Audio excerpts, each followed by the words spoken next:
Bonjour, j'espère que vous allez bien. Alors, ça y est, hein, c'est les énergies du mois de mars. Moi, je suis toute contente parce que c'est le printemps, les jours rallongent. Et puis, le printemps, c'est toujours l'espoir d'un renouveau. C'est quand même rassurant de savoir que, quoi qu'il arrive, le printemps revient. Bon, sur ces considérations, j'espère que vous allez bien, que vous vous portez bien où que vous soyez.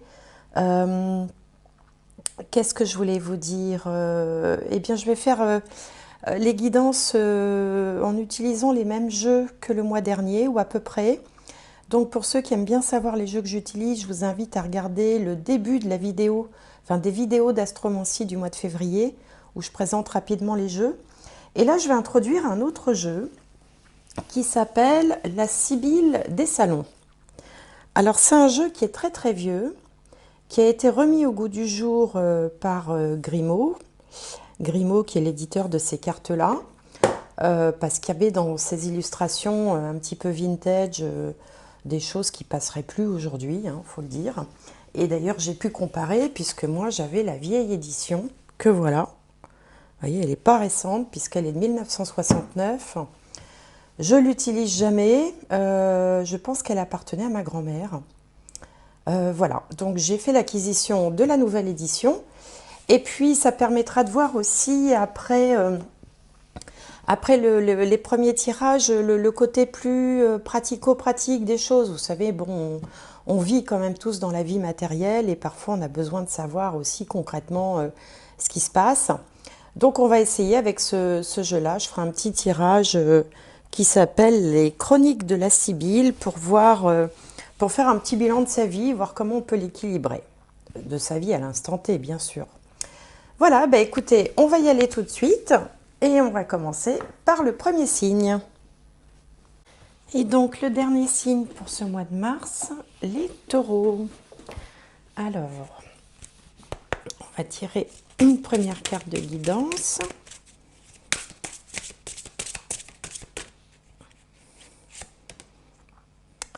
La mort. Bon, vous affolez pas, restez avec moi. La mort, c'est jamais la mort dans les cartes, c'est toujours une transformation, un changement d'état. Ça peut être effectivement la fin de quelque chose. Alors, on va regarder la carte qui l'accompagne. Allez, pour les taureaux.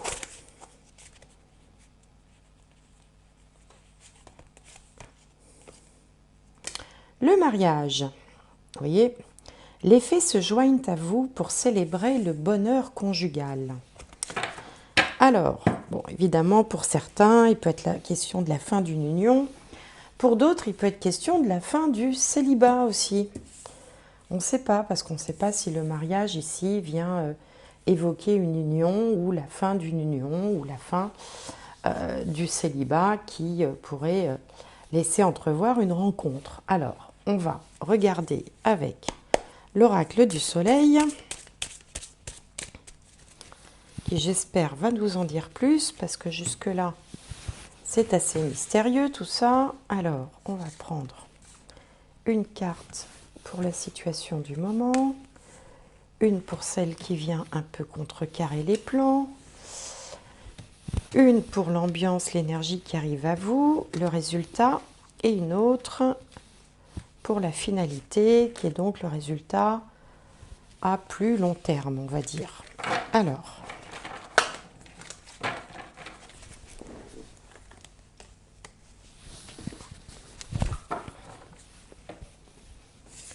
Alors ici, on a la naissance, Vénus en Cancer, l'indépendance, la Lune en Verseau, la polyvalence, le Soleil en Gémeaux, l'excentricité, Saturne en Verseau, et la charité, Saturne en Cancer. On a donc deux cartes de Saturne, une carte du Soleil, une carte de la Lune et une carte de Vénus. Alors sur vous ici, on a une carte qui s'appelle la naissance, Vénus en Cancer. Elle est relative à la maison 4. La maison 4, c'est la famille, le foyer, l'endroit où on habite. Alors bien sûr, pour certains, il peut être question de l'annonce d'une grossesse ou d'une naissance, pour vous ou pour votre entourage, pourquoi pas. Pour d'autres, il peut être question aussi de prendre plaisir à passer du temps en famille ou dans son foyer, d'avoir envie de profiter un petit peu de son intérieur, de sa maison, de son cocon. En même temps, positionné en contre, on a la carte de l'indépendance, la lune en Verseau. La lune en Verseau, elle parle d'une forme d'originalité, d'excentricité. Elle parle aussi, bien sûr, d'indépendance. Le Verseau étant le signe de la liberté et le signe le plus indépendant du zodiaque. Alors, il semblerait que vous soyez pris comme ça entre l'envie finalement de vivre votre vie, de faire un petit peu ce que vous voulez, et peut-être un peu aussi les contraintes familiales. Vous voyez, ici, il y aurait la famille, en fait, qui prendrait le devant de la scène, et puis là, l'envie d'indépendance. Mais en même temps, vous êtes bien chez vous, donc vous essayez de concilier tout ça, c'est-à-dire la vie de famille, la vie au foyer, et puis l'envie de liberté ou l'envie peut-être de découvrir autre chose ou de rencontrer aussi d'autres personnes. Alors du coup, qu'est-ce qui va se passer? Vous allez jongler avec la carte de la polyvalence entre les différents aspects de votre vie, entre votre liberté, votre vie personnelle et puis aussi la vie de famille. Il est moins question ici du travail, hein. Je pense qu'on est plus dans des considérations, on va dire, affectives. Et c'est peut-être ça que voulaient exprimer ces deux cartes assez contradictoires finalement. C'est quelque part, quand on s'occupe de soi et qu'on est un peu à l'écoute de ses envies, de son besoin de liberté, de son besoin d'autonomie, de respirer, d'indépendance, eh bien quelque part on a l'impression de laisser, vous voyez, la mort c'est la fin, c'est un peu aussi l'abandon, de laisser une autre partie de sa vie de côté et vice-versa, vous voyez. Donc en fait, ces cartes viennent nous dire que vous oscillez, vous jonglez en fait entre votre vie de famille, votre foyer, peut-être aussi l'envie de rester chez soi et puis l'envie de sortir de chez soi, tout simplement. On peut avoir les deux envies en même temps, c'est pas forcément contradictoire. On peut être bien chez soi et avoir envie aussi de sortir, de voyager, voyez, bon. Alors au bout du compte, ça donne l'excentricité, forcément. C'est-à-dire que vous allez un petit peu... Alors c'est rigolo parce que on a ici une carte du Cancer et là une carte du Verseau. Et là, on a deux fois Saturne, un Saturne en Verseau et un Saturne en Cancer, voyez. Et le Saturne, c'est le côté sérieux, fiable, raisonnable, structuré. Et donc, en fait, eh bien, vous allez essayer de trouver la bonne mesure entre ces deux envies qui vous tenaillent, hein, l'envie peut-être des fois d'envoyer tout valser, de se dire bon, j'ai envie de vivre ma vie, et puis l'envie aussi quand même de rester près de sa famille, près de son cocon, parce qu'on y est bien, tout simplement, et qu'on veut les deux, on veut tout. Et donc vous allez essayer de mettre du raisonnable dans ces deux pans de votre vie, de jongler un petit peu pour trouver finalement une forme d'équilibre. Bon, alors on va recouvrir avec le tarot Osho Zen, voir si ça nous en dit un petit peu plus.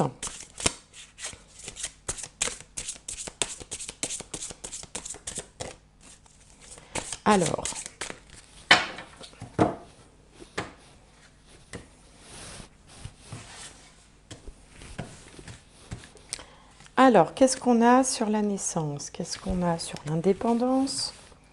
Qu'est-ce qu'on a sur la polyvalence, l'excentricité et puis la charité?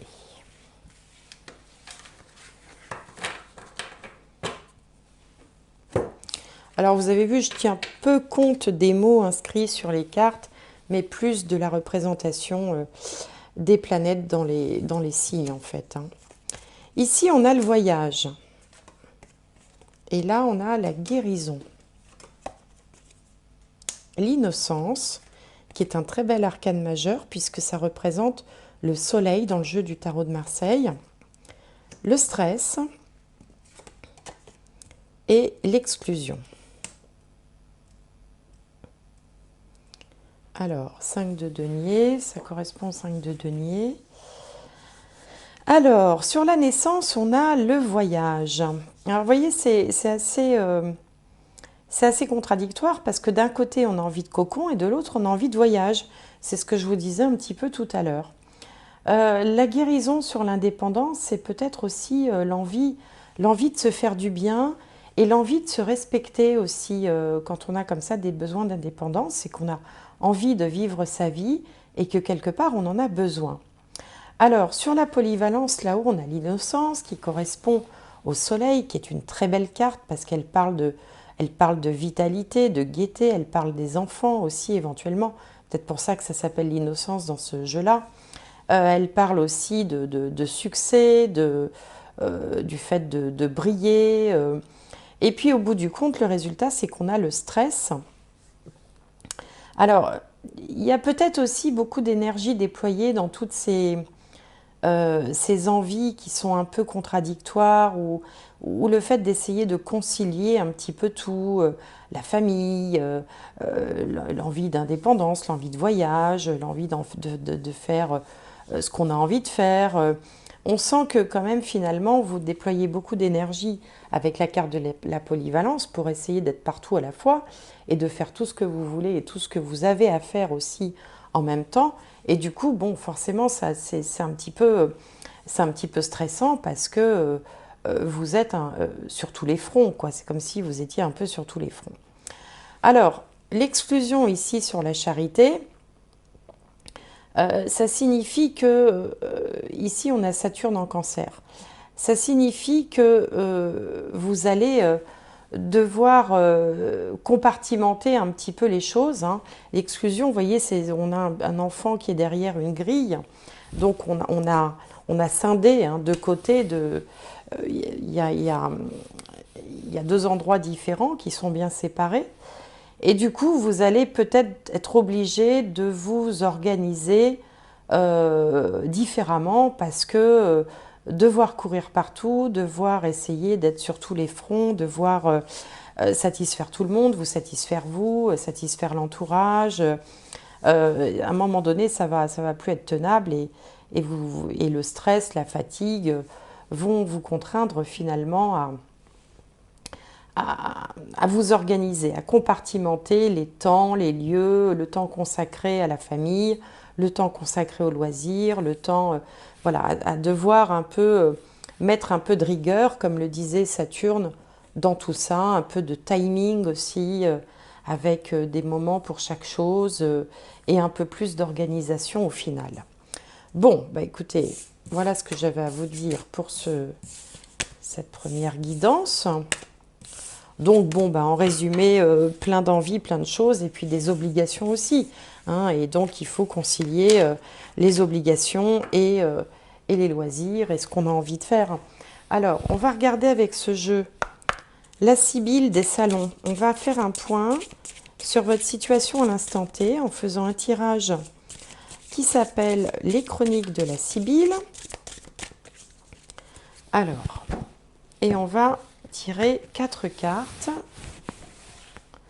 Alors, l'une pour la situation présente, l'une pour le passé proche, hein, ce qui a conduit à la situation présente, l'autre pour l'évolution future, et la dernière pour le conseil à adopter. Alors, la situation présente. Ah bah décidément, on a la mort. Transformation. Le passé, on a le dépit à l'envers. L'évolution future, la romance à l'endroit. Et le conseil, les joueurs à l'endroit. Alors ce tirage est amusant parce qu'en fait, il est très positif. Souvenez-vous, au tout début, quand j'ai tiré ces 2 cartes, je vous disais, il était peut-être question de la fin du célibat. Là, la mort vient nous indiquer une transformation. Donc une situation qui va se transformer. Donc si vous êtes célibataire et que vous rencontrez quelqu'un, bien entendu, c'est la fin du célibat.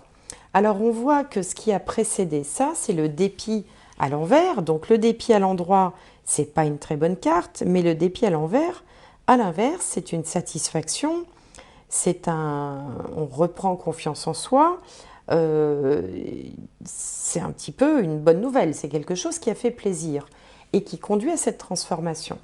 Alors le conseil ici avec les joueurs, ça évoque le fait de gagner quelque chose. À l'envers, ben, on perd et à l'endroit, on gagne. C'est des jeux un petit peu à l'ancienne, hein, c'est comme ça que ça s'interprétait.